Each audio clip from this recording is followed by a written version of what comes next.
Hello friends, this is Rajni Singh and welcome to Unnati study academy. आज हम बात करेंगे यूजीसी नेट एग्जाम के बारे में कि यूजीसी नेट एग्जाम की रणनीति क्या होगी। जैसे कि आप सभी जानते हैं कि यूजीसी का नेट का जो एग्जाम है वो जून में होने वाला है। तो जून के फर्स्ट या सेकेंड वीक में आपको यूजीसी नेट एग्जाम देखने को मिल जाएगा। तो कितना टाइम बचा है? हमारे पास सिर्फ 40 डेज बचे हैं। 40 डेज में हम ऐसी क्या रणनीति, ऐसा क्या प्लान बनाएं जिसके हिसाब से हम इस 40 डेज के अंदर अपने पूरे सिलेबस को कवर कर सकें और यूजीसी नेट एग्जाम को क्लियर कर सकें। तो चलिए हम पहले से स्टार्ट करते हैं इस वीडियो को। सबसे पहले आपको क्या करना है, सिलेबस डाउनलोड करना है यूजीसी नेट का पेपर 1 का और पेपर 2 आप जिस भी सब्जेक्ट में दे रहे हैं दोनों के आपको सिलेबस डाउनलोड करने हैं।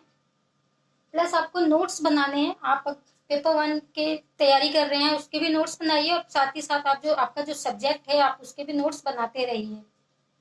सॉल्व पीवाईक्यूज यानी कि प्रीवियस ईयर क्वेश्चन पेपर्स, आप प्रीवियस ईयर क्वेश्चन पेपर जरूर सॉल्व करें। उससे क्या होगा कि आपको प्रैक्टिस रहेगी क्वेश्चंस की कि क्वेश्चन को कितने टाइम पीरियड के अंदर कितना जल्दी आप सॉल्व कर पाएंगे। आपकी जो स्पीड है वो इंक्रीज होगी। ठीक है। डेली मिनिमम 6 आवर्स आपको पढ़ाई करनी है। कितना है? 6 घंटे। डेली आपको 6 घंटे कम से कम पढ़ाई करनी है। वो आप पेपर के हिसाब से आप डिवाइड कर सकते हैं कि पेपर 1 को आपको कितना टाइम देना है और पेपर 2 को कितना टाइम देना है। तो जैसे कि स्टडी प्लान की अगर मैं बात करूं तो पेपर 1 और पेपर 1 जैसे हमारे पास 40 डेज बचे हुए हैं, मैं उसके अकॉर्डिंग आपको बता रही हूँ कि पेपर 1 को आप 20 डेज दीजिए और पेपर 2 को भी 20 डेज दीजिए। ठीक है। तो पेपर 1 में जैसे हम 2 घंटे हम स्टडी कर रहे हैं तो 2 घंटा आप दीजिए कि हम सिलेबस जैसे कि हमें कवर करना है। तो सिलेबस पढ़ने में आप चाहे यूट्यूब चैनल से पढ़िए या कोई एक बुक रेफर करिए, उसके हिसाब से आप उसको 2 घंटा दीजिए कि आप पढ़ने में, और बाकी का जो 2 घंटा है वो आप पीवाईक्यूज करिए यानी क्वेश्चन सॉल्व करिए। ज्यादा से ज्यादा क्वेश्चन सॉल्व करिए। पेपर 2 में भी आप 2 घंटे आप स्टडी को दीजिए और 2 घंटे आप क्वेश्चन सॉल्व करिए। जितने ज्यादा क्वेश्चन अगर आप सॉल्व करेंगे तो आपको उससे क्या होगा, प्रैक्टिस होगी। और जब प्रैक्टिस होगी तो आपका जो टाइम है, जो वहां पे टाइम की बाउंडेशन है उसको आप कवर कर पाएंगे। ठीक है। तो इसके लिए आप क्या करेंगे, आप प्रीवियस ईयर्स की बुक्स भी आती है मार्केट में, आप कोई सी भी एक प्रीवियस ईयर्स की बुक ले लीजिए, किसी भी पब्लिकेशन की आप ले लीजिए। उससे आप प्रीवियस ईयर्स के क्वेश्चन सॉल्व करिए। और आप नेट पे भी देखेंगे, ऑनलाइन आपको बहुत सारे ऑनलाइन मॉक टेस्ट मिल जाएंगे, तो मॉक टेस्ट भी आप सॉल्व कर सकते हैं। इससे क्या होगा, आपकी प्रैक्टिस बनी रहेगी। ठीक है। तो ये था सारा स्टडी प्लान। जितने हमारे पास 40 डेज बचे हुए हैं उसके लिए सबसे ज्यादा जो इम्पोर्टेंट है वो है previous years papers. Previous years papers guys आप सॉल्व करना स्टार्ट कर दीजिए क्योंकि हमारे पास टाइम नहीं बचा है।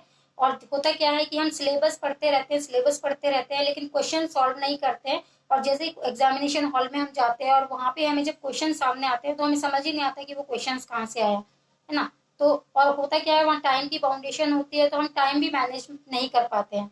तो जब आप पीवाईक्यूज करेंगे तो आप एक टाइम सेट करके करिए कि इस टाइम के अंदर हम मुझे इतने घंटे के अंदर एक सेट कंप्लीट करना है प्रीवियस क्वेश्चन पेपर का। उसके हिसाब से क्या होगा कि आपका जो टाइम, क्वेश्चन को सॉल्व जब आप करेंगे इस तरीके से टाइम लगाकर, तब क्या होगा कि आपका जो लिमिट है कि आप कितने टाइम की पीरियड के अंदर आप क्वेश्चन सॉल्व कर रहे हैं, तो उससे आपका इंक्रीज होगी स्पीड। स्पीड जब इंक्रीज होगी तो आपको एग्जामिनेशन हॉल में भी प्रॉब्लम नहीं आएगी, आप उसको अच्छे से मैनेज कर पाएंगे।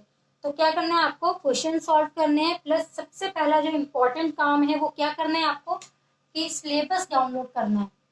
आप पेपर 1 का सिलेबस डाउनलोड करिए। आपको पीडीएफ फॉर्म में नहीं रखना, आप उसको प्रिंट आउट निकालिए। क्योंकि प्रिंट आउट निकालने से क्या होता है, जब सिलेबस हमारे हाथ में होता है ना तो हम हमारा ध्यान मोबाइल पे नहीं जाता। मोबाइल में हम पीडीएफ रख लेते हैं तो हमें लगता है कि हाँ देख लिया, फिर होता है क्या, दिमाग जो है डिस्ट्रैक्ट होता है, हम और भी चीजें देखने लगते हैं। तो अगर प्रिंट आउट फॉर्म में आपके पास होगा, आप रख लीजिए। आप किसी स्टडी टेबल पे अगर आप स्टडी कर रहे हैं तो आप वहां रख लीजिए, नहीं तो दीवार पे आप कहीं चिपका लीजिए, ताकि जो जो सिलेबस है वो आपके दिमाग में रहे कि आपको इतना कवर हो गया है। और साथ के साथ जो भी टॉपिक आप पढ़ते जा रहे हैं आप उसको ना टिक करते रहिए, मार्क करते रहिए कि ये टॉपिक है, ये हमारा कवर हो गया है। और फिर साथ ही साथ उसी के क्वेश्चंस भी सॉल्व करिए, उसी टॉपिक से रिलेटेड क्वेश्चन ज्यादा से ज्यादा आप सॉल्व करने की कोशिश करिए। ठीक है। पीवाईक्यूज मैंने बता दिया, नोट्स मैंने बता दिए कि नोट्स प्रिपेयर करने हैं आपको।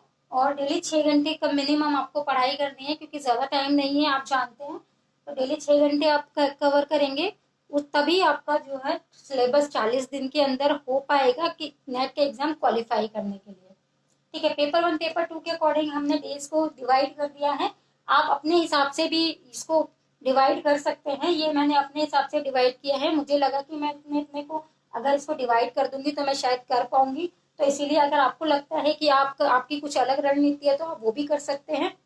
तो ये मेरे अकॉर्डिंग ये मैंने प्लान बनाया है कि 40 डेज में इस तरीके से स्टडी करनी है और इस तरीके से हम क्वेश्चन को लगातार सॉल्व करेंगे, जिससे जो हमारी जो स्पीड है वो भी इंक्रीज होगी और टाइम मैनेजमेंट हम कर पाएंगे।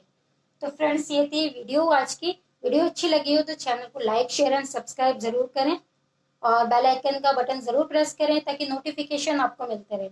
मिलते हैं नेक्स्ट वीडियो में, तब तक के लिए बाय बाय।